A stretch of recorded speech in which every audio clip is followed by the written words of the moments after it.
What's cracking, guys? Omar Isaf here, back with the man himself, Jordan. How you doing? Well, yourself? I'm doing all right. We've been talking about it together. barely hanging on. We're keeping it together. 3 a.m. here, filming a lot of content. Jordan, you know an incredible amount when it comes to lifting, but you said something interesting in your seminar today as it relates to the bench press, and that is advocating the use of bicep curls kind of as a gatekeeper exercise. You talked also about external rotation, but basically how if you want to bench press more weight, you should be doing bicep curls. And we've heard this before, but you have kind of a different take on this. Sure, bicep has 3 major actions, right? And when we do normal curls, that we just focus on usually 2 of the 3, and that third one we're missing is actually the one that pertains most to the strength of the shoulder, which is a lot of times where people get pain in the bicep, right? So we got to think, bicep is a supinator of the wrist, but we can express that supination of the wrist from external rotation of the shoulder. So that becomes a big part of how you cue the bicep as a secondary flexor of the shoulder, which then becomes the most important aspect of the bicep when going through movements like the bench press.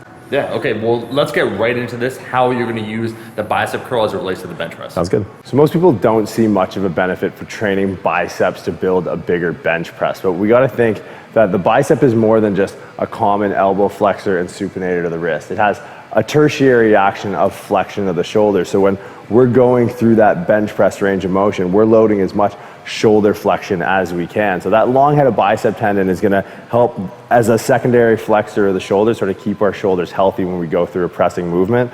But we need to make sure we're loading that shoulder flexion when we initiate the bicep curl. So your standard issue bicep curl is just gonna be hands at the sides, elbows pinned in, palm to the ceiling, pure elbow flexion. No change in flexion of the shoulder at all. But now what I want you to do is consider that long head of the bicep as the secondary flexor of the shoulder. So when we initiate the movement, we're going to initiate it by driving the elbow forward first, and then going through elbow flexion and supination as we increase shoulder flexion as we go through it. So notice the elbow from the side position, right? The conventional bicep curl is here.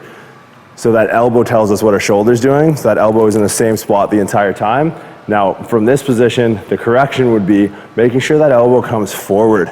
So we're not worried about like a peak contraction in the bicep against elbow flexion and supination.